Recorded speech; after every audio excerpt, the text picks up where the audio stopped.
सभी भक्तों को श्री शिवाय नमस्तुभ्यम हर हर महादेव ओम नमः शिवाय। जैसे कि आप सभी जानते हो कि वैशाख बुधवार अमावस्या यानी कि 8 मई कल वैशाख का बुधवार का दिन है और 8 मई को अमावस्या का दिन पड़ रहा है। इस अमावस्या के दिन मनोकामना पूर्ति के लिए आपके पितरों को प्रसन्न करने के लिए इन उपायों की जानकारी आपके सम्मुख में दे रहा हूँ।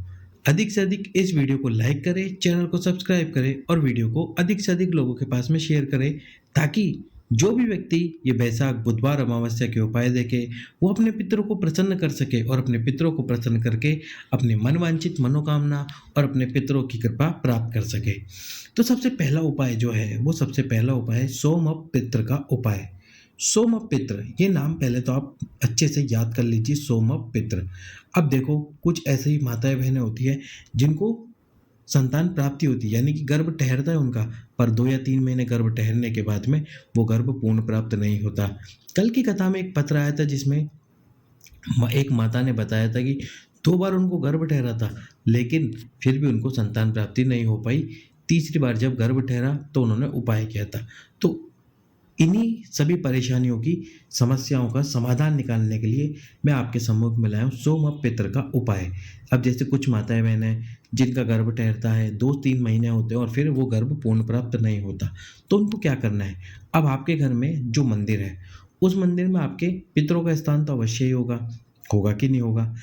आप भी जानते हो कि आपके पितर की आप पूजा करते हो, तो वहीं पितरों के सम्मुख में आपको सोमप पित्र, इस सोमप पित्र के नाम से एक दीप प्रज्वलित करना है।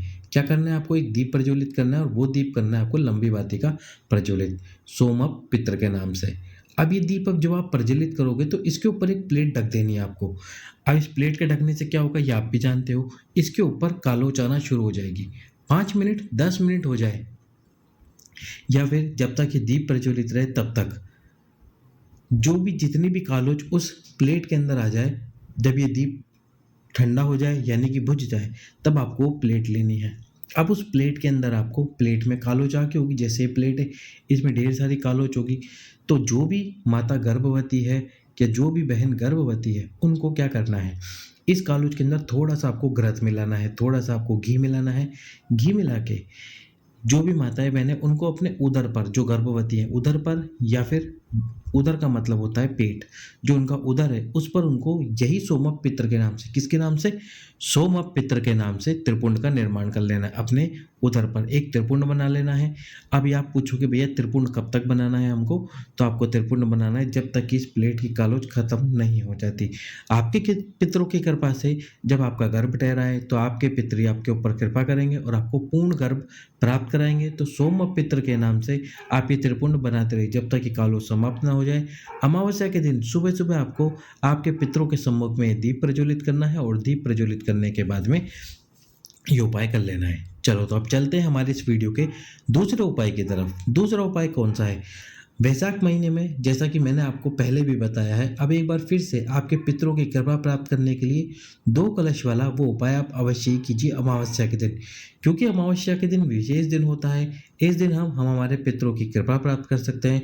तो इस अमावस्या के दिन आप जरूर से जरूर ये उपाय कीजिए। इसमें आपको 2 कलश लेने हैं। एक कलश तो होगा आपका तांबे का पात्र या तांबे का कलश और एक होगा आपका मिट्टी का कलश। संतान प्राप्ति वंश वृद्धि के लिए सुबह सुबह आपको ये उपाय करना है। पति और पत्नी दोनों को इस कलश को भर के मिट्टी के पात्र के ऊपर तांबे का पात्र रख के चले जाना है। जो भी आसपास में आपके वट वृक्ष हो या फिर जो भी आपके आसपास में बरगद का वृक्ष हो उस वृक्ष के नीचे जाना है। वृक्ष के नीचे जाकर सबसे पहले तो आपको क्या करना है, सीधा हाथ में मिट्टी का पात्र पकड़ लेना है और आपको उल्टे हाथ में तांबे का पात्र पकड़ लेना है। पति जो है वो ये उपाय करें तो सीधे हाथ में तांबे का पात्र, उल्टा हाथ में मिट्टी का पात्र। अब इस दोनों पात्रों को पकड़कर 3 नामों का आपको स्मरण करना है। कौन से हैं वो 3 नाम, सबसे पहले प्रजापति दक्ष, दूसरे नंबर पर है माता प्रसूति और तीसरे नंबर पर है माता वीरिणी। इनका नाम स्मरण करते हुए आपको वो दोनों कलश का जल बरगद के वृक्ष के नीचे जो भी शिवलिंग विराजमान है वो शिवलिंग के ऊपर, शिवलिंग नहीं है तो जो भी कंकड़ हो या फिर जो भी पत्थर हो उसको शिव मानकर समर्पित करो। एक छोटी सी प्लेट में उसको रख लेना, क्योंकि उसके बाद में आपको उसका जल का आचमन करना है। जब पूरा जल समर्पित कर दो प्रसूति दक्ष और माता वीरिणी के नाम से। तो उसके बाद में उस कंकड़ या शिवलिंग को प्लेट या थाली में से हटा देना, निकाल कर साइड में रखना और उस पात्र के जल को पति और पत्नी दोनों उसी वृक्ष के नीचे खड़े होकर या बैठकर, जैसे भी आप पीना चाहे, आचमन कर लेना, पी लेना। 3 बार उस जल को पीना, यही तीनों नामों का स्मरण करते हुए, क्योंकि ये केवल और केवल वैशाख महीने का उपाय है और वैशाख महीने में आप वंश वृद्धि और संतान प्राप्ति कर सकते हो। इसलिए एक बार फिर से आपको ये उपाय बता रहा हूँ, क्योंकि जो माताएं बहनें उपाय नहीं कर पाई अभी से पहले, वे जरूर से जरूर इन उपायों को करें, अपने घर में संतान प्राप्ति और वंश वृद्धि प्राप्त करें। 15 साल हो गए हों, 20 साल हो गए, उसके लिए भी आप एक बार ये उपाय अवश्य ही कीजिए। अगला उपाय, अब अगला जो उपाय है वो है 7 अक्षत वाला उपाय। आपकी मनोकामना बोलते हुए, आप चाहते हो कि आपके पितर आपके ऊपर कृपा करें, तो आपकी मनोकामना को बोलते हुए 7 आपको अक्षत लेने। कितने अक्षत लेने? 7। और अक्षत एक भी खंडित ना हो, एक भी टूटा हुआ ना हो, इस बात का विशेष ध्यान रखना। खंडित ना हो, टूटा हुआ ना हो। अक्षत को लेकर अपने हाथ में अक्षत ले लेना अमावस्या के दिन और प्रदोष काल में शिव जी के सम्मुख में पहुंच जाना।